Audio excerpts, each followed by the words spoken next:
Bonjour, voici le deuxième podcast dans la série que je vous ai annoncée.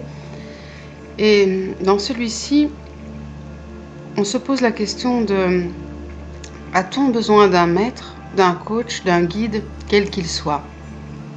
Est-ce qu'il est obligatoire de passer par le biais d'un être autre et extérieur à un moment donné dans sa vie pour retrouver sa route ou savoir quel chemin emprunter? Et à cette question, la réponse est oui. D'une façon ponctuelle. Et plusieurs fois dans notre existence, nous rencontrerons des gens, des événements, nous tomberons sur un livre, nous entendrons une conversation ou comment nous serons carrément mis à l'épreuve pour être redirigés, remis sur la route si nous nous égarons ou si nous ne sommes pas assez à l'écoute de notre être profond. Je vous avais expliqué dans le précédent podcast que l'essentiel pour pouvoir bien se diriger et être dans une forme d'authenticité, d'alignement, c'était d'arriver à reconnecter à l'être intérieur, à notre âme. Eh bien, le guide, le coach, le maître que nous rencontrerons sera ce moyen, ce phare dans la nuit, ce moyen de retrouver le chemin. Autant dire qu'il ne doit pas rester dans nos vies, c'est-à-dire qu'on ne peut pas avoir un maître, on ne peut pas avoir un guide. Le seul maître, le seul guide qui est permanent, c'est justement notre être profond. Celui-là est la base, celui-là est la référence. C'est cet être-là qui doit s'exprimer à travers nos actions et, comme je l'avais dit aussi, dans nos intentions et dans nos pensées. Dans l'idéal, évidemment. Et comme nous sommes dans l'expérience Terre, comme nous sommes dans une école, dans un grand exercice d'apprentissage, évidemment, plusieurs fois, on se retrouvera face au maître pour réapprendre, réentendre ce qui parfois a déjà été entendu, mais n'a pas encore été intégré. Parce que souvent, ce qui arrive, c'est que nous avons une information, nous avons un enseignement, nous le recevons parfois très tôt, parfois nous l'avons déjà reçu dans d'autres vies, et malgré tout, il n'est pas intégré. Donc, l'opportunité va nous être donnée, parce qu'il s'agit bien d'une opportunité, de retrouver l'enseignement face à nous, quelle que soit sa forme. Alors, avec un peu de chance, c'est un ami qui nous parle, c'est un psychologue qui nous remet sur la route, c'est un énergéticien ou un praticien Reiki qui rééquilibre nos énergies. Ça, je vais dire, c'est quand on est encore à l'écoute de soi-même, et quand on ne l'est plus du tout, c'est l'épreuve qui va prendre le relais.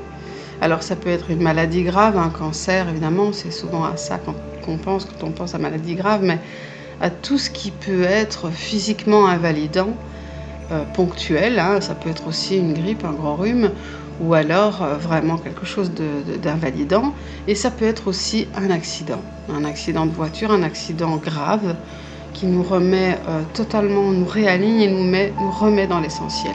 Généralement, quand on est confronté à ça, c'est qu'il y a une urgence. Et parfois d'ailleurs, la mort survient parce que dans l'incarnation présente, il n'y a pas eu assez d'écoute de l'être intérieur. Donc, on a toujours besoin d'un maître, d'un coach, d'un guide, quel qu'il soit, parce qu'il peut être justement cet événement décisif, cette rupture inattendue, ce moment incroyable où quelque chose de magique intervient et qu'on n'aurait pas pu imaginer. Ça peut être, comme moi je l'ai vécu, un contact avec un défunt qui nous révèle des choses incroyables et qui permet de redémarrer une nouvelle vie, de rouvrir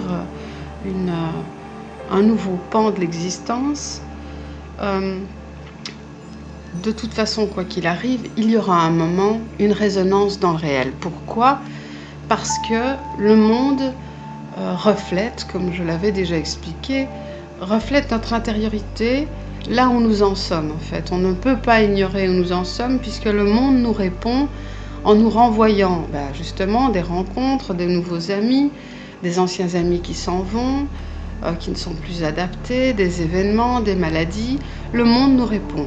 Et en fait, il nous répond à notre degré de conscience. Donc, il n'y a rien à faire, plus c'est fluide, plus les personnes que nous rencontrons nous correspondent ou nous apprennent, mais en douceur, plus l'apprentissage se fait, on va dire, avec une grande douceur, dans le sens où on peut avoir des allergies, on peut, voilà, ça peut être de cet ordre-là. Plus c'est que nous sommes encore en connexion à notre être intérieur et qu'il a encore des accès à notre conscient et à notre mental.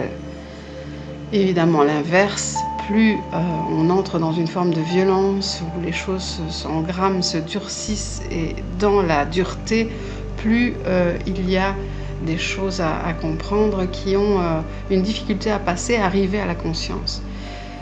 Alors parfois on se demande pourquoi, on se demandera évidemment pourquoi un enfant peut dès le début avoir des épreuves, lui qui n'a encore rien fait, lui qui n'a encore pas projeté, lui qui arrive seulement. Alors là, ça se complexifie parce qu'évidemment, on va devoir parler des vies précédentes, des accumulations d'incompréhension et de non-apprentissage qui datent parfois de décennies, de siècles, et pour certains, il y a très longtemps qu'ils sont là. Donc, ce sont des apprentissages non perçus de vie passée.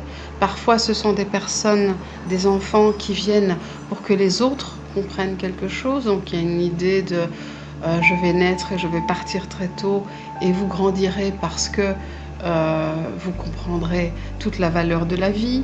Enfin, c'est tellement multiple au niveau du miroir que fait la vie. C'est pour ça que ça paraît parfois très étrange et presque indigeste pour, on va dire, un occidental d'imaginer qu'un enfant peut souffrir et vivre des vies terribles d'inceste et de maltraitances diverses et terribles dès le plus jeune âge, mais généralement où ce sont des contrats d'âme qui ont été signés précédemment pour faire évoluer tous ceux qui sont autour, ou ce sont on va dire des personnes qui ont des choses à apprendre et qui ont bloqué des apprentissages déjà plusieurs fois. Et parfois, certaines choses ont déjà été apprises dans des vies passées, mais juste, il y a un morceau dur à passer, et celui-là va donc venir prendre une forme très virulente, et dès l'enfance, pour être compris et laisser, je dirais peut-être même le temps de vie qui vient, les 70 années qui viennent, quand ce temps-là est imparti pour la personne, vont lui laisser les 70 années qui viennent pour dépasser, comprendre et on va dire rendre perceptible au mental ce qui ne l'avait pas été jusque-là dans les précédentes incarnations.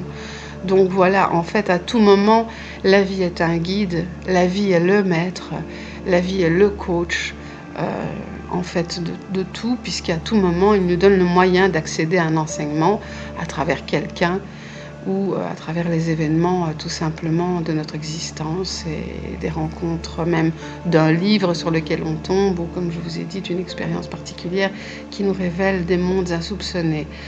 Donc voilà. Alors évidemment, face à tout ça, le meilleur maître face à la vie, le meilleur coach et le meilleur guide, c'est nous.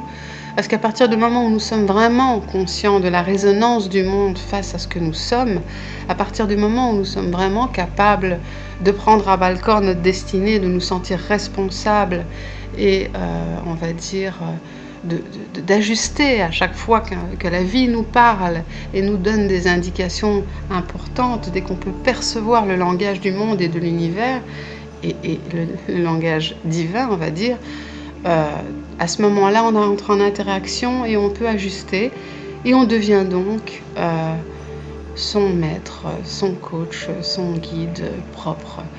Et à ce moment-là, on avance toujours, on va dire, conscient qu'on peut être éclairé à tout moment, et conscient qu'on n'est jamais arrivé aussi, puisque à chaque instant et jusqu'à la dernière minute, seconde de vie, on peut encore percevoir des enseignements et grandir. Et le but, bien sûr, dans tout ça, c'est grandir en amour, grandir en conscience, grandir en contactant toujours plus l'être profond